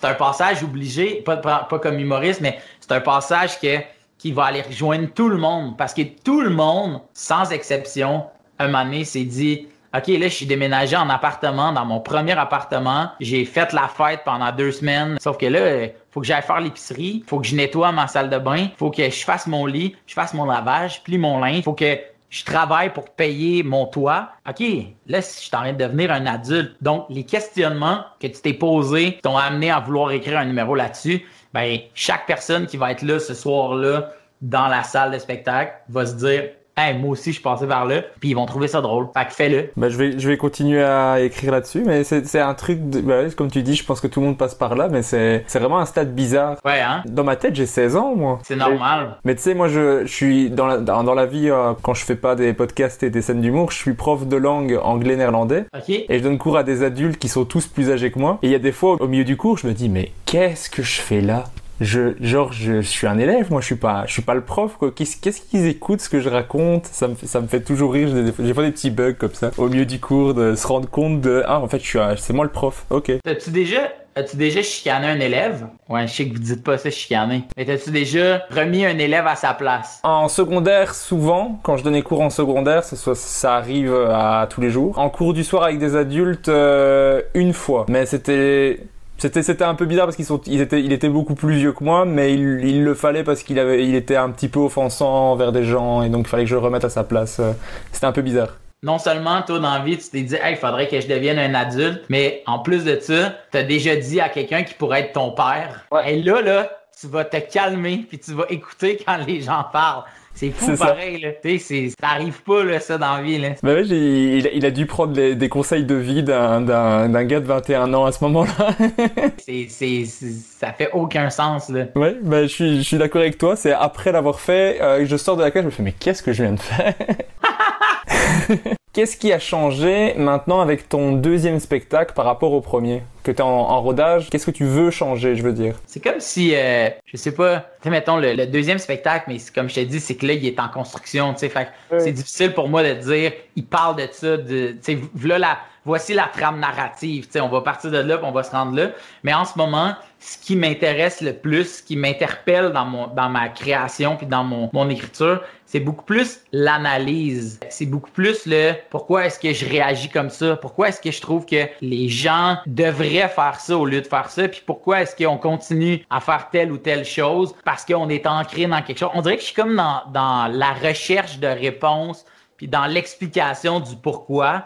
Tandis que le premier était beaucoup plus dans la démonstration de qui je suis puis de je viens de où. Le premier spectacle expliquait je venais de où, puis le deuxième, j'ai le goût qu'ils disent où est-ce que je m'en vais, puis pourquoi je vais aller là. Très flou, là, tu sais, comme, mais on dirait que c'est vraiment la seule réponse que je peux te donner pour l'instant parce que ça fait 4 mois, mars, avril, mai, juin, juillet, août, septembre, ça fait quasiment 5 mois que je l'ai pas fait, tu sais. Fait que, assurément, là, j'ai grandi. Puis je l'ai pas fait parce que j'ai décidé de faire autre chose. Je l'ai pas fait parce qu'on vient de vivre une pandémie mondiale. On vient de vivre quelque chose qui nous était tous, à chacun, jamais arrivé de nos vies et qui, espérons-le, va plus jamais réarriver. Forcément, nos réactions là-dessus changent, là. Ça se peut pas qu'en ce moment, des adultes se chicanent, se disputent pour le port d'un masque. Ça fait aucun sens, tu comprends? Oui. Parce que pour des gens, ça représente une brisure en dedans d'eux autres. Puis d'autres gens, ça vient conforter une peur qu'ils ont. C'est pour ça que je suis dans essayer de comprendre le pourquoi au lieu de dire regardez ça, 2 personnes qui chicanent à cause d'un masque. C'est beaucoup plus que ça. Un spectacle peut-être encore plus mature que le premier, je vais dire. Ouais. Plus réfléchi. J'ai hâte de le voir. J'espère que celui-là sera plus facile à télécharger illégalement. Je vais le filmer, là, je vais te l'envoyer. Là. Ah, c'est gentil. Merci maintenant que je suis ton seul ami en Belgique. Merci. T'as aussi animé plusieurs émissions de télé, t'as fait de la radio, t'as fait des galas, des plateaux d'humour. Qu'est-ce que tu aimes le plus? Il y a rien au monde qui bat la scène. La radio se rapproche quand même parce que la radio, c'est une petite équipe. La radio, le seul défaut de la radio, c'est qu'on n'entend pas les réactions des auditeurs et des auditrices. C'est son seul problème. D'un autre côté, c'est vraiment une belle qualité qui fait en sorte qu'on les oublie rapidement. Fait qu'on a l'impression d'être 5 amis qui parlent de plein de sujets. Donc, c'est pour ça qu'à la radio, les gens vont plus, les animateurs et les animatrices de radio vont beaucoup plus se confier, dire des choses qu'ils n'auraient pas nécessairement dit dans une émission de télé, parce que dans l'émission de télé, tu vois toujours la caméra. Tu la vois constamment, puis t'es toujours conscient, t'as un micro, dans le sens où ton micro est accroché après toi, c'est OK, coupé, on va la reprendre. Fait que là, tu dis OK, on va la reprendre, ben je vais rechanger ma phrase, je sais pas trop quoi. Fait que t'as toujours l'occasion de pouvoir te reprendre, tandis que sur scène puis à la radio, c'est l'urgence du live qui fait son succès, tu sais, mais ouais, fait que je te dirais c'est position 1 et de loin, c'est la scène, mais position 2 bien assise en deuxième, bien confortable en deuxième position qui est une excellente position, la radio. Et j'ai vu que c'est que tu avais animé pas mal de soirées d'humour au fur et à mesure de ta carrière. Est-ce que c'est un rôle que tu aimes bien d'MC? Ouais, j'aime vraiment ça. J'aime vraiment ça. Je trouve que ça permet à l'humoriste de plus s'installer. Pour moi, la job d'un MC, c'est d'être le lien confortable entre la scène et le public. Puis ça, je trouve ça vraiment incroyable. Pour moi, l'animateur, l'animatrice, le MC, sa job, c'est de s'arranger pour que chaque spectateur se sente interpellé une fois dans le spectacle. Fait que j'aime vraiment ça. C'est complètement un autre job que d'être un invité, complètement. Moi, je pense que c'est un des rôles sur lesquels on peut vraiment progresser en Belgique. Je trouve qu'on n'accorde pas assez d'importance encore au MC. Et moi, j'ai remarqué qu'à l'impro, c'était tellement important d'arriver avec une énergie, ça mettait plein de choses en place et ça permettait une bonne soirée. Je trouve que en humour, en tout cas en Belgique, pour le moment, on a tendance à pas accorder assez d'importance. Pas tout le monde, il y a des très bons MC, mais dans certaines scènes, de pas accorder assez d'importance à ça. Et je vois la différence énormément quand il y a un bon MC au départ sur l'ambiance de la soirée, quoi. Ben oui, c'est clair, définitivement. Tu es en accord avec ton seul ami belge, c'est parfait. C'est ça, j'allais dire. C'est pour ça qu'on est vraiment des amis. Bah oui, c'est ça. Le pire, c'est que je suis trop content de dire que je suis ami avec Phil Roy. Parfait. Mais c'est ça qui était marrant quand t'es venu en Belgique, c'est je te vois rentrer, je me dis ah il ressemble vraiment fort à Phil Roy. Puis j'entends des Québécois qui parlent, je me dis hein il y a quand même beaucoup de liens, mais on est en Belgique donc c'est pas possible. Puis après je vais sur la liste puisqu'on pouvait juste écrire son nom pour s'inscrire et je vois Phil Roy. Et même à ce moment-là je me disais encore ça doit être Phil Roy, mais je vais aller lui parler. Mais moi vraiment en mode je disais à tout le monde mais c'est Phil Roy. Et les gens font mais c'est qui? Ah ouais, c'est vrai. Je suis ton seul ami et ton seul fan peut-être en Belgique. Exactement ça, exactement.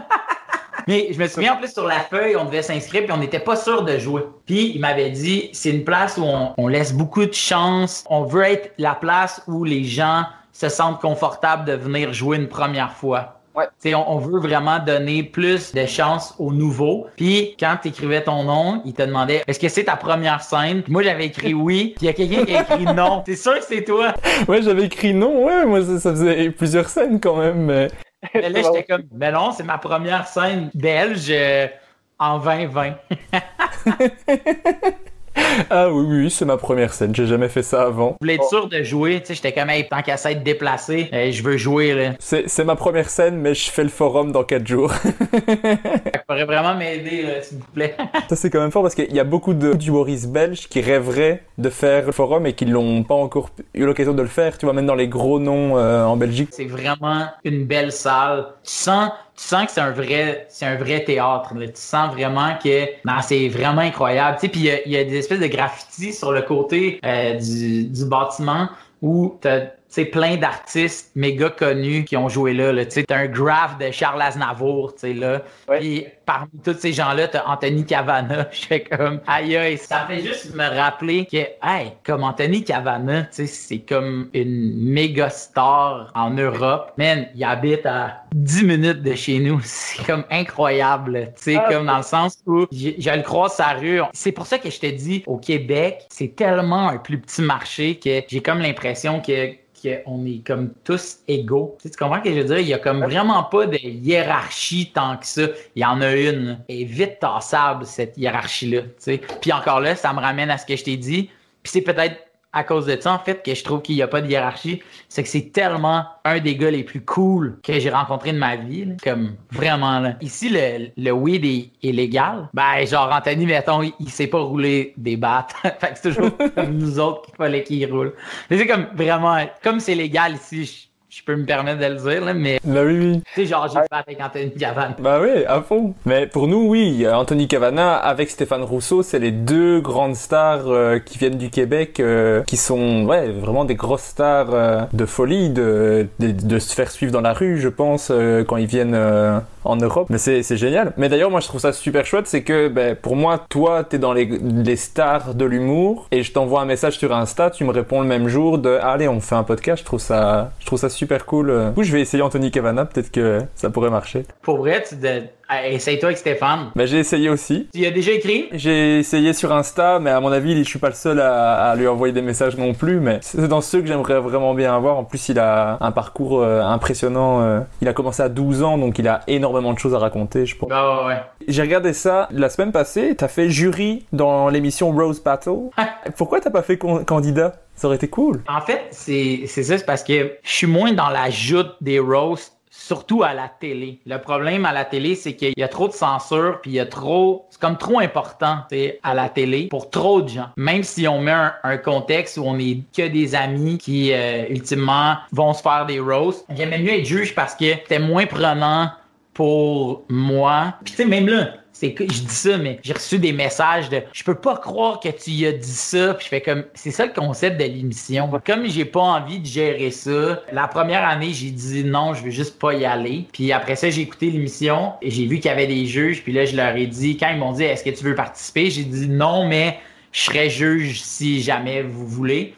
ils m'ont envoyé une date. Puis quand je suis arrivé là, après le premier show, ils m'en ont offert 2 de plus. Fait que c'est quelque chose que j'aime vraiment faire. Tu sais, c'est facile. Mais je comprends que ça soit tannant si tu te dis que tu peux pas aller au fond des choses et que t'as peur de la réaction, parce que moi je te voyais aller faire des vannes à Alexandre Barrette qui présentait l'émission ou avec les autres jurys. Je me disais mais il est bon, il faudrait qu'il soit sur scène et qu'il en fasse d'autres. Mais pour te dire à quel point je suis fan d'humour québécois, je comprenais toutes les petites blagues, les références qu'ils font à chacun. Je voulais te demander, en question un peu plus générale, qu'est-ce que t'aimes le plus dans le fait de faire de l'humour? Pour moi, c'est la communication. C'est ma passion dans la vie, c'est la communication. C'est le fait que tu montes sur scène puis que t'es capable de communiquer ta vision d'un sujet, comment tu te sens face à une situation. Puis pour moi, je me sers de la voix de l'humour parce que c'est comme le moteur le plus puissant en dedans de moi pour communiquer, mais reste que ce que j'aime le plus dans la vie, c'est communiquer. Puis tu sais, quand tu montes sur scène, l'écoute que les gens ont pendant 2 heures, ils ont décidé que c'était toi qui écoutais. Je trouve ça fantastique. Je trouve ça tellement touchant à chaque fois. Cette quarantaine-là puis cette pandémie-là m'a fait réaliser que dans la vie, c'est la chose que j'aime le plus au monde, c'est faire de l'humour pour ces raisons-là. Je me sens libre. Tu sais, genre sur scène, je peux dire ce que je veux, à qui je veux, parce que juste ce soir, juste dans ce contexte-là, dans ces balises-là, je peux faire à peu près tout ce que je veux. Fait que je trouve ça fou. Je suis à fond avec toi. C'est la liberté là-dedans. Et moi, ce que je dis toujours, ce que je préfère, c'est le côté ultra honnête de ça. Un gars qui dit ses tripes et les gens réagissent directement. Donc, il n'y a aucun mensonge là-dedans. J'adore ça. Ouais, c'est vrai. Et qu'est-ce que t'aimes le moins? Écrire. Ouais, c'est vraiment pas une passion, là. Moi, ce que j'aime, c'est faire un show, l'enregistrer, puis le lendemain, écrire. En fait, j'aime écrire. J'aime pas avoir une page toute blanche, puis là, me dire, OK, les restaurants fast-food, let's go. Là, tu tapes sur ton écran. Non, j'aime vraiment pas ça, là. Je suis vraiment pas un auteur de ce type-là, là. Vraiment, vraiment pas. Ok, d'accord, mais je comprends. Quand tu veux écrire mais que tu sais pas sur quoi et que t'as la feuille blanche, moi, c'est une torture physique. Je suis d'accord avec toi. Ben, ça marche, on se comprend entre amis. En best friends, c'est normal. Bah oui, attends. C'est une question que j'aime bien poser parce que ça me fait rire, mais c'est quoi ta pire scène? J'adore savoir ça. Ouais. Ah, man, il y en a tellement. Ah, c'est marrant parce que quasiment tous les Québécois que je reçois me disent tous la même chose. Il y en a tellement, mais comme vous jouez 5 fois par soir, c'est pas étonnant non plus, tu vois. Ouais, exact. Tu peux faire un numéro incroyable le jeudi à 8h puis faire un des pires numéros de ta semaine à 21h après là, pour un paquet de facteurs, tu sais. Je te dirais, la première fois que j'ai fait la première partie de Louis-José, ça a quand même bien été, là, tu sais. C'était pas un de mes pires shows, mais on m'avait demandé de faire entre 8 et 12 minutes. Puis moi, mon agente à l'époque m'avait dit, Louis, il aime vraiment pas les gens qui font trop de temps. Je te conseille de faire 8 flushs, là. Ouais. C'est fait 8 et 1, mais pas plus. Et j'arrive là, puis je fais, OK, c'est ça que je vais faire, c'est ça que je vais faire. OK, parfait. J'ai mon cellulaire dans mes poches qui va vibrer comme une alarme quand je vais être à 7 minutes. Je monte sur scène, c'est la journée de la fête de ma mère. J'ai offert des billets de spectacle à ma mère en lui disant, je vais y aller avec toi voir le spectacle de Louis-José, ça te tente-tu? Et un coup arrivé là-bas, j'ai dit, hey, maman, je vais arriver un peu en retard au show, commence, tu vas être assise, mais je vais arriver à comme S5, tu sais. Fait qu'elle était comme, Phil, je peux pas croire que tu me fais ça. Ah ben, je suis désolé, OK, ben pas de problème, je me cherche du stationnement en ce moment, je vais arriver un peu après, j'ai appelé à la salle, ils vont me laisser rentrer. OK, puis là, ben 8h05, moi je sais que le spectacle commence, tu sais. Puis là, ben mesdames et messieurs, Phil Roy, puis là, ma mère a fait, oh my God, c'est incroyable. C'est mon gars qui fait la première partie de Louis-José Hood, tu sais. Ah, là, je monte sur scène, puis là, je dis que c'est le cadeau que je fais à ma mère. Est-ce qu'elle est dans la salle? Oui, OK, non. Puis là, ben à 7 minutes, ça vibre. Mais moi, tu sais, je veux dire, j'étais pas rendu à la fin de mon numéro pantoute, là. Fait que j'éteins avec ma main l'alarme juste qui vibre dans mes poches. Je l'éteins. Et là, j'escamote une fin. Les gens font comme, mais voyons que c'était ça. C'est donc bien décevant, sa fin. Applaudissent un peu, tu croches, mais OK, ça avait quand même super bien été. Je sors de scène et là, tout de suite, le spectacle de Louis-José commence. Il n'y a pas de tampon entre les deux. C'est vraiment back-à-back. Et Louis-José est 0-0 près. Là. Il est même pas changé. Il y a 15 secondes de musique avant qu'ils doivent dire « Bonsoir tout le monde ». Et là, il est pas changé. Il s'est changé. Il avait une chemise toute ouverte. Il est en train de se brosser les dents. Il s'arrache ses affaires. Puis là, moi, je le vois. Puis je fais « Hey, Louis, c'était vraiment cool. » Puis il fait « Tasse-toi. » Là, je fais comme « Oh my God, qu'est-ce qui se passe là-dedans? » Et Louis-José est arrivé. Puis même lui, il en parle encore. Il fait comme la seule fois de ma vie que je suis arrivé en retard à mon spectacle, c'est de la faute de Phil Roy, ce jeune freluquet qui est venu la première fois, qui nous a fait 7 minutes. Qui vient faire un show puis s'en va après 7 minutes? Je demande 12. Puis il est pas parti parce qu'il était pas bon. Ça allait tellement bien. Mes techniciens étaient comme, oh, OK, il faut que ça soit ce gars-là. Il est trop drôle, nanana. Puis à la fin, ils ont fait, mais non, faut pas que ça soit lui. Voyons qu'il s'en va. C'est quoi ce gars-là? Puis ça a été ça. Aujourd'hui, on en parle encore de ça. Fait que ça n'a pas été mon pire show. C'est comme une erreur, disons, que j'ai commise.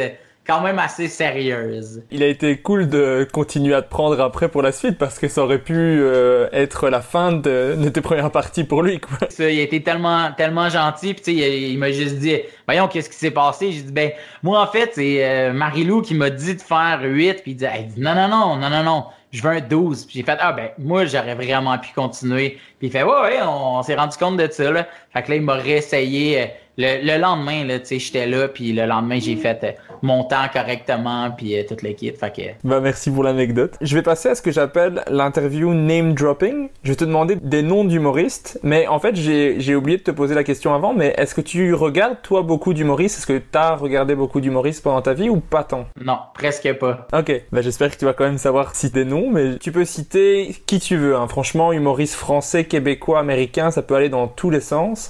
Homme, femme, peu importe. Mais à chaque fois, tu m'en donnes un seul. Ça marche pour toi? L'humoriste le plus sympa que tu as rencontré? Louis-José Hood. L'humoriste qui t'inspire ou qui t'a inspiré le plus? M'a inspiré le plus. Ben, il a déjà fait du stand-up. Je dirais Jonah Hill. Il est vraiment plus acteur, maintenant réalisateur. Mais je sais que dans ses débuts, il a déjà fait du stand-up à Los Angeles, fait que je dirais lui. Est-ce qu'il y a un humoriste que tu as fait rire, toi, et tu étais tellement fier de l'avoir fait rire? Yvon Deschamps. Tu as fait rire Yvon Deschamps? Moi, j'ai fait l'école de l'humour avec la fille de Yvon Deschamps. Il est venu voir notre premier spectacle, tu sais, dans la classe. Là. C'est vraiment une présentation orale, là, mettons. Puis à la fin du show, il est venu me voir. Puis là, ben là, Yvon Deschamps vient de voir, puis il dit « Salut Phil ». Puis là, ben, tu fais « Oh, il me connaît, mais c'est normal parce qu'ils viennent de voir le show. » Puis on parlait d'humour, puis il m'a dit « T'es vraiment bon. » Et là, il y avait sa femme à côté qui a dit « Tu l'as fait pleurer de rire. » Et il m'a dit « Toi, tu vas faire ça dans la vie. » Il dit « Je te le dis. Tu vas faire de l'humour dans la vie. » Pour les Français, les Belges, les Suisses qui nous entendent, Yvon Deschamps, c'est le plus gros humoriste de l'histoire du Québec. C'est le Dave Chappelle québécois, on peut dire ça ou? Ah, je dirais que c'est plus que ça, là. C'est comme... Attends un peu, là. C'est un vieux de la vieille, là. Il a 82 ans. C'est comme le Charles Aznavour de l'humour. Il a créé les cabarets. Il y avait jamais eu d'humoriste québécois tant que ça. Ça n'avait jamais été un métier, tu sais. Il a créé ça. C'est un vrai artiste, tu sais, puis il s'est mis à chanter, il a joué un peu, nanana, tu sais, c'est au Québec, nous autres, c'est Olivier Guimond, là, tu sais, c'est pour ça qu'il s'appelle le Gala des Oliviers, c'est à cause d'Olivier Guimond qui était comme un acteur comique. Yvon Deschamps, c'est la trempe de Coluche. Comme si je t'avais dit, Coluche m'a déjà dit que j'étais vraiment drôle. Après ça, tu peux te dire, est-ce qu'aujourd'hui Coluche serait encore drôle? Est-ce qu'aujourd'hui Coluche, ça a bien vieilli? Je sais pas, mais Coluche, c'est la création des cabarets, c'est vraiment la création du métier d'humoriste, c'est de faire, il nous coupe les salles, on s'en achète une, puis on fait ce qu'on veut à l'intérieur. Fait que c'est vraiment ça. Bah, clairement, oui, Yvon Deschamps qui te dit que tu es drôle, ça a plus de poids que Régis Canon qui te le dit, mais je te le dis aussi, tu es drôle. Mais Yvon Deschamps, c'est pas mon seul ami belge. Ah, c'est vrai. J'avais oublié. Qui est pour toi l'humoriste qui est le meilleur interprète? Le meilleur interprète? Qu'est-ce que tu veux dire? Celui qui a le meilleur jeu sur scène. Le meilleur jeu sur scène. Aïe, aïe, c'est vraiment une bonne question. Merci. Je pense que j'ai le goût d'aller large là, quand même, mais Je pense Mike Ward, je pense. Mike, ça a jamais l'air, tu sens jamais les textes. T'as toujours l'impression que c'est dit comme ça, là. Tu sais, que c'est pas écrit, puis que c'est comme, il vient de réfléchir à ça maintenant. Fait que je dirais Mike Ward, ouais. Ok, bah c'est vrai qu'il est pas mauvais, hein, faut dire ce qui est. Comme tu dis, on voit pas les blagues, il est juste impressionnant, mais même en podcast, il me fait rire à chaque phrase, quoi, c'est incroyable. Et qui pour toi est la meilleure plume, celui qui écrit le mieux? Simon Gouache. Il y a des idées puis des angles comiques qui m'impressionnent toujours. Un humoriste qui t'a surpris dernièrement, donc soit que tu le connaissais pas du tout et tu l'as découvert, ou quelqu'un que tu connaissais mais que tu t'es dit waouh, il est monté d'un niveau d'un coup, il m'a impressionné. Tu vois ce que je veux dire? Je dirais Pierre-Yves Roy Desmarais. C'est un jeune humoriste. Ouais, là, tu sais, ça fait pas 10 ans qu'il fait ça, là. Fait que je pense que c'est un jeune humoriste qui, cette année, selon moi, mériterait de gagner Découverte de l'année. Il est tellement drôle. Pendant la pandémie, il a été incroyable. Il a sorti un album de chansons qui s'appelle Chansons. Et c'est des chansons de 1 minute, drôles. Il compose, il pianote, il joue, il enregistre, il écrit. Il est vraiment complet, tu sais. Puis je pense que parti comme c'est là, il va être un humoriste marquant au Québec. Ok, ben je vois bien et ses chansons sont tellement drôles. Vous pouvez écouter tout ça sur Spotify et à mon avis sur plein d'autres plateformes, mais c'est très il est sur toutes les plateformes, ouais. C'est vraiment bon. À la toute fin, je te demande de choisir entre 2 humoristes et tu dois me dire lequel des 2 te fait le plus rire entre les 2. Oh, ok. J'ai pris plein de gens et qui ont pas vraiment des styles qui sont comparables, mais c'est juste celui qui te fait le plus rire des 2. Donc l'autre peut pas se vexer parce que c'est celui qui te fait le plus rire, toi. Entre Louis C.K. et Dave Chappelle. Dave Chappelle. Tu peux justifier si tu veux ou ne pas justifier, c'est comme tu veux. Ben non, c'est juste le meilleur humoriste de tous les temps, c'est Dave Chappelle. Moi je partais sur Louis C.K. donc... Ah ouais, bon. De toute façon, on va vexer aucun des 2 si on ne le choisit pas, je pense, donc ça va. Entre Jean-Thomas Jobin et Yannick de Martino. Yannick, parce que c'est mon ami. Mais Jean-Thomas, il est vraiment, vraiment drôle. Sur scène, Yannick, dans la vie de tous les jours, Jean-Thomas. Passer une journée avec Jean-Thomas, c'est s'assurer de bons rires, puis amène-toi des Kleenex, là, tu vas pleurer de rire. Ça va être un choix un peu plus difficile ici, je pense, entre Catherine Levac et Virginie Fortin. Catherine Levac. En fait, j'ai l'air de savoir déjà, mais Kat, pour moi, c'est comme un but dans la vie, là. Être Catherine Levac, là. Catherine est sur scène, est tellement drôle, autant que Virginie. Kat, c'est juste sa manière d'être. Je pense que c'est comme, ça se rapproche comment je dirais, d'un but dont moi je veux me comporter comme Catherine Levac se comporte comme le plus souvent possible sur scène, là, ouais, vraiment. Elle est fascinante. Mais de toute façon, Virginie t'en voudra pas parce que je lui ai posé la même question entre Catherine Levac et toi et elle a pris Catherine aussi, donc... C'est ça. Tu vois, pour les mêmes raisons. Entre Christine Morancy et Corinne Côté. Ça c'est bon. Je pense que je vais dire Christine parce que je me reconnais plus dans Christine que dans Corinne. Mais c'est pas une question de talent ou de performance. Je pense que les 2 sont vraiment, vraiment bonnes. Mais j'ai un edge de plus au quotidien avec Christine. Le suivant, à mon avis, va être compliqué aussi à choisir entre Mike Ward et Louis-José Hood. Louis-José, clairement plus dans... C'est drôle parce que dimanche dernier, j'ai fait le podcast de sous-écoute avec Mike Ward, puis on parlait de Louis-José, puis on se disait, Louis-José, c'est le genre de gars que tu veux être quand tu vas avoir... Tu veux être Louis-José qui a 42 ans quand toi, tu vas avoir 42 ans. Comme c'est ça que tu veux, dans la vie. Autant carrière qu'au quotidien, avec Louis-José. Entre Mehdi Boussaïdan et Rachid Badouri. Mehdi. Tu sais, tantôt, je te disais, je fais pas partie des gens qui peuvent juste lire une recette puis être drôle. Mehdi fait partie de ça. Fait que Mehdi a clairement un talent comique. Mehdi a un talent artistique, point, comme plus fort que beaucoup de gens. Fait que Mehdi. Mais je comprends. Moi, c'est une personne que tu le vois sur scène, tu te dis, il pourrait pas faire autre chose. Entre Martin Matt et Patrick Huard. Patrick Huard. Parce que j'ai travaillé avec Patrick. Nice. Il est tellement smart, il est tellement gentil, puis ouais, Patrick. Mon niveau de jalousie continue d'augmenter au fur et à mesure de cet épisode. Entre Adib Al-Khalidé et François Bellefeuille. François, c'est un mentor un peu dans ma vie. Ben moi, je prends Adib, mais je crois que c'est une des personnes au monde qui me fait le plus rire, donc... Ben ouais, je comprends. Je l'ai reçu aussi dans le podcast et je n'en revenais pas qu'il me réponde, donc Ah ouais, hein? c'est ça les humoristes québécois, vous êtes trop sympas. Entre Alexandre Barrette et Billy Tellier. Alex Barrette. Même pas besoin de commenter. C'est juste chien pour Billy. Alex, tu sais, je veux dire, c'était encore là, tu sais, puis là, j'ai l'air de juste name dropper, mais tu sais, c'est un ami, puis c'est quelqu'un avec qui j'ai beaucoup d'affinités, puis j'aime autant regarder, j'aime autant que lui me regarde sur scène, que j'aime autant passer du temps avec lui dans les loges. Fait que non, pour Alex. Tout dernier choix entre Stéphane Rousseau et Laurent Paquin. Stéphane, j'aime plus les dessins de Stéphane que j'aime les dessins de Laurent. Les deux sont vraiment des bons dessinateurs, là. Puis les dessins de Stéphane, tu sais, Steph aussi, là, c'est un artiste. Steph, c'est un gars libre. Steph, il sait ce qu'il veut, il sait pourquoi il veut. Ça, moi, je trouve ça vraiment remarquable. Ben, c'est ok pour moi. J'ai posé toutes mes questions. Ben, en tout cas, merci beaucoup d'avoir accepté de faire le podcast. Ben, c'est un plaisir. Où est-ce qu'on peut te retrouver pour si on veut suivre les prochaines dates, tout ça? Sur Facebook, sur Instagram, d'aller chercher Phil Roy. C'est le meilleur moyen de suivre, surtout outre-mer. Après ça, moi, j'ai un ami qui est parti hier soir pour venir étudier l'urbanisme à Bruxelles. Donc, c'est sûr que je vais aller le visiter dès que je vais pouvoir. Puis, j'aimerais vraiment ça, peut-être bien m'installer comme un mois en Belgique, tant qu'à aller voir mon ami Félix là-bas. Je pense que j'irais.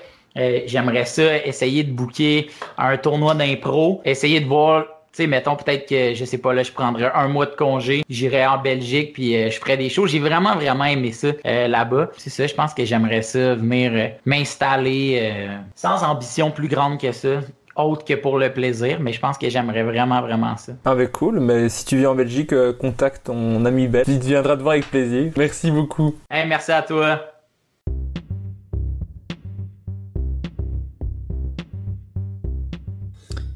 Merci d'avoir écouté Humeur Humoristique. N'hésitez pas à donner votre avis, à vous abonner et à le partager autour de vous. Si vous avez détesté, écoutez le suivant. Il sera mieux. Bisous.